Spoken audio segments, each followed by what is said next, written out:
सुबह की सुर्खियों में आपका खैर मकदम। आप देख रहे हैं टुडे न्यूज लाइव। आइए नजर डालते हैं आज की खबरों पर एक नजर। कौमी राजधानी में लाल किले के नजदीक पीर की शाम को एक कार में जबरदस्त धमाका हुआ, जिससे कई गाड़ियों में आग लग गई और कई गाड़ियों की खिड़कियों के शीशे टूट गए। जबरदस्त कार धमाके से खौफ व हिरास का माहौल फैल गया। धमाके में 9 अफराद हलाक हो गए और मुतअद्दिद अफराद के जख्मी होने का खदशा है। धमाके के बाद दिल्ली पुलिस ने पूरे शहर में हाई अलर्ट जारी कर दिया। दिल्ली फायर सर्विस के मुताबिक फायर ब्रिगेड की 7 गाड़ियां मौके पर भेजी गई और पुलिस ने इलाके को घेरे में ले लिया। एनी शाहिदी ने बताया कि धमाका इतना जोरदार था कि इससे कई मीटर दूर खड़ी गाड़ियों के शीशे टूट गए और उसकी आवाज पर हुजूम इलाके के आसपास की इमारतों में भी सुनी गई।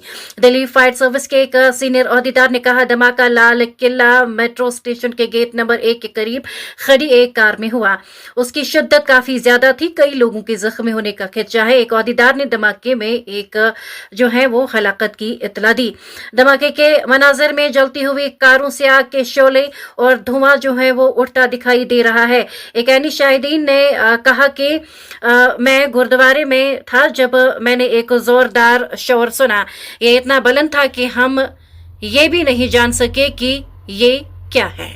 वज़ीर-ए-आज़म नरेंद्र मोदी ने दिल्ली में धमाके के बाद सूरत हाल का जायजा लिया। उन्होंने वज़ीर दाखिला अमित शाह से बात की और सूरत हाल पर अपडेट लिया। मरकजी वज़ीर दाखिला अमित शाह ने वाक़े के बाद फौरी तौर पर दिल्ली पुलिस कमिश्नर से बात की। NSG, NIA और फॉरेंसिक डिपार्टमेंट की टीमें मौके पर पहुंच गई। वज़ीर दाखिला अमित शाह वाक़े के सिलसिले में IB डायरेक्टर से मुसलसल राबिते में है। वजीर दिफा राजनाथ सिंह ने आत्मनिर्भर भारत के विजन को आगे बढ़ाने में दिफाई शोबे के सरकारी इदारों के रोल की तारीफ करते हुए कहा है कि ऑपरेशन सिंदूर में मुल्क में तैयार करदा प्लेटफॉर्मों की शानदार कारकर्दगी इन इदारों की काबिलियत होने और इसकी सलाहियत को साबित करती है। वजीर दिफा DPSU भवन वर्ल्ड ट्रेड सेंटर नवरोजी नगर नई दिल्ली में DPSU की एक जामे जायजा मीटिंग की सदारत कर रहे थे। हाजरीन से खिताब करते हुए वज़ीर दिफा ने हिंदुस्तान के दिफाई मैन्युफैक्चरिंग इकोसिस्टम को मजबूत बनाने और खुद कफील हिंदुस्तान के विजन को आगे बढ़ाने में DPSU के साबित कदम ताउन की तारीफ की। उन्होंने तंजीमों को उनकी मुसलसल लगन और उम्दा कारकर्दगी के लिए मुबारकबाद देते हुए कहा कि हमारे तमाम 16 DPSU मुल्क की खुद कफालत के मजबूत सतूनों के तौर पर काम कर रही हैं। जम्मू कश्मीर पुलिस ने दहशतगर्द नेटवर्क्स के खिलाफ जारी क्रैकडाउन के दौरान पीर के रोज कश्मीर भर में छापों के दौरान 70 से ज्यादा अफराद को गिरफ्तार किया गया है। पुलिस बयान के मुताबिक गैर कानूनी सरगर्मियों के मुकदमात में जमानत की शराइत की खिलाफ वर्जी करने वाले दर्जनों अफराद के खिलाफ कानूनी कार्रवाई शुरू कर दी गई है। पुलिस के मुताबिक छापे हफ्ते के रोज से शुरू होकर आज तीसरे रोज भी जारी रहे। पुलिस का कहना है कि इन छापों का मकसद पाकिस्तान से मुंसलिक दहशतगर्द नेटवर्क्स को तबाह करना है। इस दौरान दर्जनों रिहायशी मकानात पर छापे मारे गए, जिनमें और ग्राउंड वर्कर्स, दहशतगर्दों के हमदर्दों और पाकिस्तान में मुकीम अस्करियत पसंदों के रिश्तेदारों की इमलाक शामिल है। पुलिस ने इन घरों पर भी कार्रवाई की जहां माजी में इनकाउंटर या झड़पें हो चुकी हैं।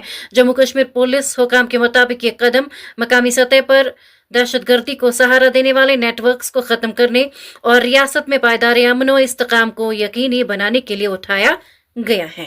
PDP सदर और साबिक वज़ीर आला महबूबा मुफ्ती ने आज कहा कि वज़ीर आला उमर अब्दुल्ला को हर सवाल का जवाब देने के बजाय अवाम के सामने जाना चाहिए और ये बताना चाहिए कि उन्होंने कितने वादे पूरे किए और साल भर में कितने मसाइल हल किए। जम्मू में प्रेस कॉन्फ्रेंस से खिताब करते हुए महबूबा मुफ्ती ने कहा कि वज़ीर आला उमर अब्दुल्ला अपनी अवामी तकारीर में बार बार PDP का जिक्र करते हैं। हुक्मरानी पर तवज्जो देने के बजाय वो हमेशा PDP को निशाना बनाते हैं, जैसा कि माजी में लोकसभा और असेंबली इंतखाबात के दौरान भी देखा गया था। स्मार्ट मीटरों के मामले पर बात करते हुए महबूबा मुफ्ती ने कहा कि उमर अब्दुल्ला ने पहले बिजली मीटर लगाने की मुखालिफत की थी, लेकिन अब वो खुद उनकी तनसीब को फ़रोग दे रहे हैं। और उन्होंने ये भी कहा है कि गैस सिलेंडर तकसीम से मुतल्लिक वादे भी पूरे नहीं हुए, जबकि गैस की कीमतें और बेरोजगारी में इजाफा हुआ है।